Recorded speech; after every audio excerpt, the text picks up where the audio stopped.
ચોખા લીધા છે આપણે, તો એને આપણે આમાં નાખી દઈએ. હવે આપણે પાણી નાખવાનું છે ને ધોઈ લેવાના છે એને. તો 2-3 પાણી આપણે ધોઈ લઈએ.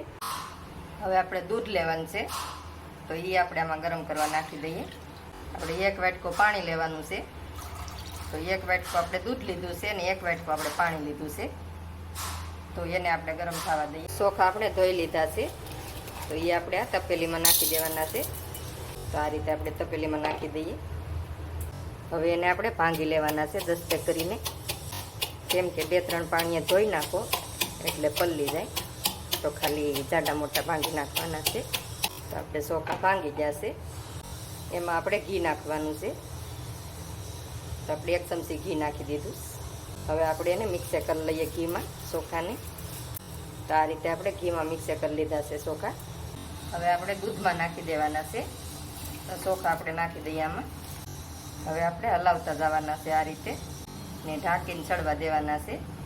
તો વચ્ચે વચ્ચે આપણે ખોલીને આપણે હલાવી લેવાના, એટલે બેહેની ચોખા. તો આપણે ઢાંકીને ચડવા દઈએ. હવે આપણે થોડાક ચોખા સળી જશે, તો આ રીતે થોડીક વાર ચડવા દેવાના છે.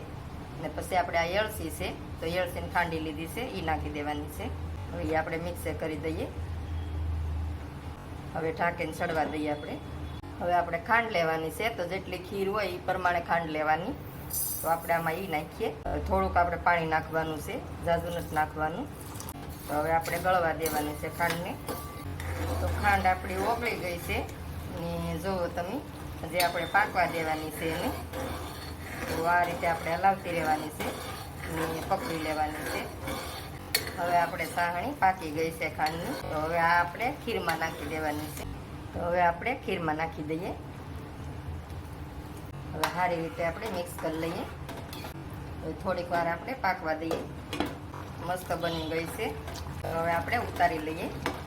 હવે 1 ચમચી આપણે ઘી નાખી. ઘીને આપણે ગરમ થઈ જવા દઈએ થોડું. હવે આપણે બદામ લીધી છે, તો એ બદામ નાખી દઈએ ઘીમાં. હવે થોડીક વાર આપણે ચડવા દઈએ આ રીતે. હવે આપણે કાજુ લીધા છે, તો કટકા કરી લીધા છે બદામના અને કાજુના ને. તો આપણે એ નાખી દઈએ. હવે એને આપણે થોડીક વાર પકવી લઈએ.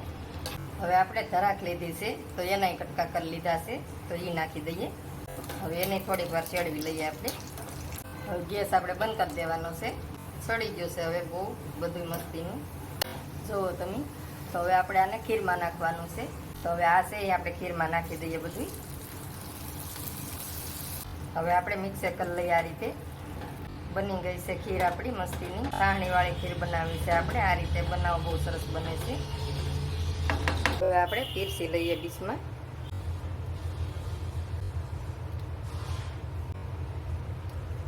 તો બની ગઈ છે ખીર આપણી સાહણીવાળી મસ્તીની. તો આ રીતે બનાવો, બહુ સરસ બને છે.